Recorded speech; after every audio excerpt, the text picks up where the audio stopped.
So before we begin, I'd like to share this quote from Maya Angelou that guided me through my career a lot and reminded me to always have faith in myself.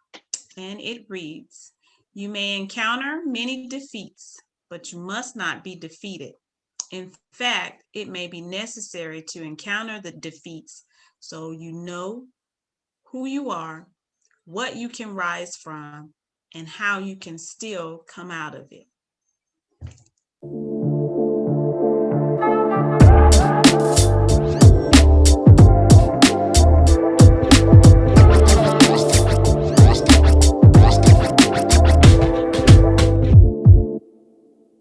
So today's the last day of Women's History Month, and of course, I'm honored to have my mother here to talk to us about her story, and all of the advice that she can give today. She's, as I said, my mother, a great grandmother, a beautiful friend, and of course, and a veteran that has served this country well for many, many, many years. Mom, Tiffany Jones, I get to hang out with you today. Yay! Well, thank you. It's great to be here on this Q's Corner. video, Q's Corner, with you, the best Q there ever was in the world.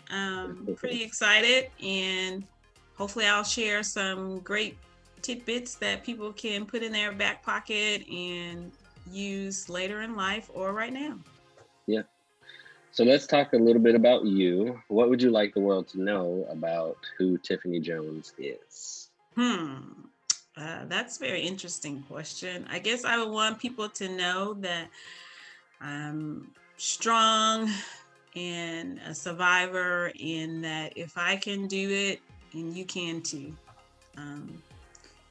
Doesn't matter where you come from, what your foundation was. If you can dream it, you can reach it. In the month that we call Women's History Month, we honor women. We make sure that, we celebrate the accomplishments, the achievements of women. So growing up, who was a woman that inspired you? So growing up, I guess my first woman that inspired me was my Aunt Mamie. I got to stay with her briefly as a young person, and she was the first person or first woman in our family that I knew owned their own home. She was a very successful nurse. She had, she was married, she had her home. So to me, it looked like she had the American dream. And so she was my first inspiration. And for the longest time, until I think I graduated high school, I was going to be a nurse just like she was. Later in life, when I went to high school, one of the teachers I had, I'll never forget her, Miss Weaver. She was the person I looked up to as far as my life is kind of crazy, chaotic, but she's not letting me fail. And she's pushing me, saying, "Okay, Tiffany, you can do this. I know your life is crazy, but come on, you can do this. Don't quit." So she's the person that I think pushed me the most to survive being a teenager in the situation that I found myself in. And I don't think I would have graduated if it wasn't for her. And then I was a guidance counselor, I can't remember her name, that was like, "You can do this. You can go to college. It doesn't matter, your background, you can do this." Those two ladies helped me figure out, okay, there's bigger or a lot more to life than just small Atlanta in the 90s. Right. In the 90s, yeah. So I always growing up, I always thought Aunt Mamie was rich because, she, like you said, she had a house, she was very successful. She had the things she wanted. Going to visit was always a good time because she gave us juice, cookies, let us watch on her nice TV and all that kind of stuff. So I just automatically assumed she was rich. And as I got older, I just knew, that she just set herself up for success. But shout out to Miss Weaver for making sure you get through high school and, mentoring you and making sure that, you know that you can be successful. Can you tell me a little bit about your experience as a soldier in the United States Army? So I think my journey as a soldier in the Army was definitely best decision I made graduating high school. It had its great points, but it also had some points that I try to forget. It provided a means for me to provide for you and your sisters and brothers, and provided healthcare. So in those aspects, and gave me discipline and direction. So in those aspects, it was great. I loved it. I love the people that I met. One of my very first NCOs was a female, and she was a hard charger. You don't mess around. You do what you're told. But if you found yourself in a bad situation, she was right there saying, okay, how can I help you? What are we going to do to solve this situation? How do we fix it and get you past this point of, okay, you made a mistake, or you bought a lemon car, or you having some, financial issues. The thing that I didn't like about being a soldier was the sacrifice. I mean, a lot of people really don't think about what all men and women give up to serve their country. There are a lot of birthdays that I missed, a lot of graduations, a lot of holidays, a lot of time away from you guys and seeing you grow up. I miss that, and there's no way to get it back. It was very challenging to be a woman, especially a woman of color, because there is a stigma that you are this mean bee, or you're the angry colored woman. And so it sometimes felt like I had to go above and beyond my counterparts to show that I was worthy, or I was just as good, just because of those labels that we typically, or stereotypes we typically get placed on us. Would I say there's a difference between males and females and what we're thought of? Absolutely. Is there a difference in race? I would say absolutely.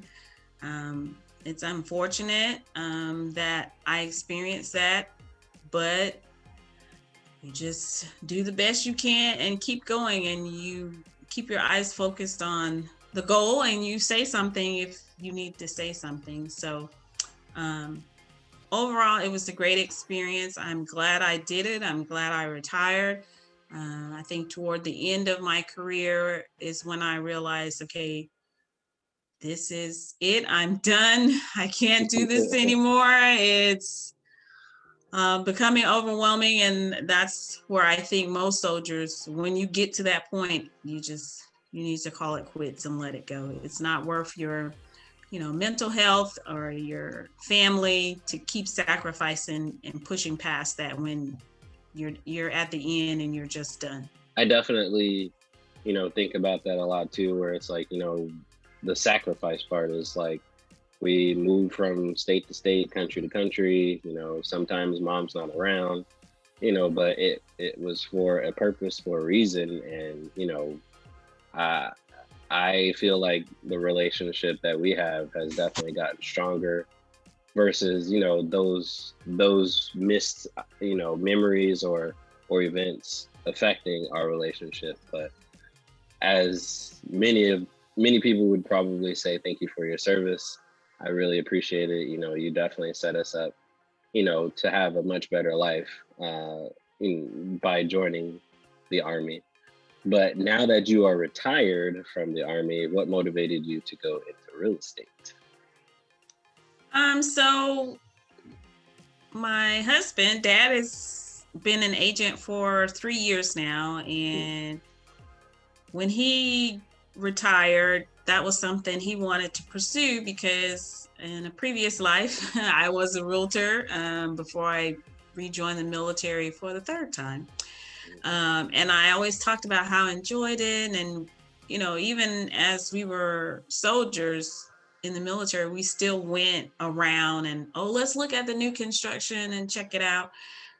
So for me, it was okay, well, I can join him and we can, you know, be top sales agents in Fayetteville because he's good and I'm good and I know a lot of people. And so that's why I decided to do real estate.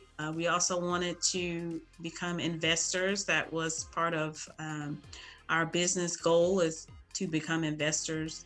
So being a realtor, you kind of double dip, because when you're buying your property for yourself, but you're also representing yourself, yes, you're getting that asset, but you're also getting a commission. So that was attractive as well. So it's just easy. It can be a very expensive hobby if you don't work it. You do have to work it. And I would say for anybody that's considering it, make sure you start off with a large nest egg, or you keep your day job until you are successful enough to let it go in the real estate, and you're able to take care of all your needs based on your commissions. Because if you don't close, you don't get paid. Right. You can have deals all day long, but if you don't close, you're not getting any money in the bucket. So yeah, but it was easy. It was just easy to join him and start this journey of becoming entrepreneurs and real estate investor moguls. Well, yeah, I think that you guys have done really well thus far. You're definitely recognized. That I remember probably sometime last year, the beginning of last year, someone said, "Hey, dude, I saw your parents sign at a grocery store," and I was just like, "Yeah, like they're all over the place. They're doing a lot of advertising, and they're, you know, one of the top teams in their office and in Fayetteville. So, like, I mean, what do you expect?" That's all Dad, not me. I'm just along for the ride. I don't know about that. We'll have to ask Dad. Yeah. But what do you see as your most cherished accomplishment thus far in life? Oh, wow. I guess I would say graduating college. For my immediate family, I was the first college graduate. And then I would say that was number one. My second accomplishment would be raising you guys to be productive citizens and hopefully breaking the generational cycle of our family of being impoverished and not being able to see past the projects of Atlanta or the ghetto of Atlanta, but to get to expose you guys to, hey, there's a whole big world out there and you can do and be anything that you want to. Don't let your foundation dictate where you go. So yeah, that's it. Yeah. Yeah, I mean, I often have conversations with people about, you know, if my mother hadn't joined the Army and we stayed in Atlanta, I would probably be a totally different person. But because she exposed me to, you know, all the things that the world has to offer and encouraged me to be who I am, you know, yeah. So I definitely can agree with that second part where, you know, you wanted to make sure that we knew that there was more than just Atlanta. Yeah. In honoring Women's History Month, why do you feel honoring women during this month and all year long is important? Because it brings awareness of the accomplishments and the contributions we've made to society. Because for quite a long period of time, we were just property. But that did not speak to our intellect and our character and to the things that we could accomplish. And I think if we didn't have Women's History Month, a lot of the accomplishment that women have made and contributions you kids would not know because we wouldn't talk about it. So I think it's just important to empower young women to see, yes, women can do just as much as men. We might not be as strong, but we can make the same contributions and affect the world just like men can. So I think Women's History Month is very important, just to remind everyone you can be anything, whether you're a man or a woman. Right. I was having a conversation last week with Kyra, who I interviewed, and I was telling her, the reason that I, feel like representation is key and we should absolutely be talking about the accomplishments of women is because of Amethyst. Like, if she doesn't see herself represented, if Gigi doesn't see herself in someone else's shoes, like, how can I expect her to feel like she can be the president of the United States of America, or she can be the CEO of a corporation, or she can invent, some type of technology that pushes the human race forward. So yeah. I feel it's, as always, it's extremely important to make sure that we do honor women. Yeah. As we close, what is the final piece of wisdom for the men and women watching this that you'd like to pass on? Love yourself above everything else. Love yourself. Give yourself room to make mistakes and affirm yourself and what you want to see your life as every day. That's my advice. Well, thank you, Mom. I really appreciate it. And as you always say, I love you, whole big bunches. Love you, whole big bunches. And we'll talk soon. All right. Tell Gigi I said, love you. I will. Bye.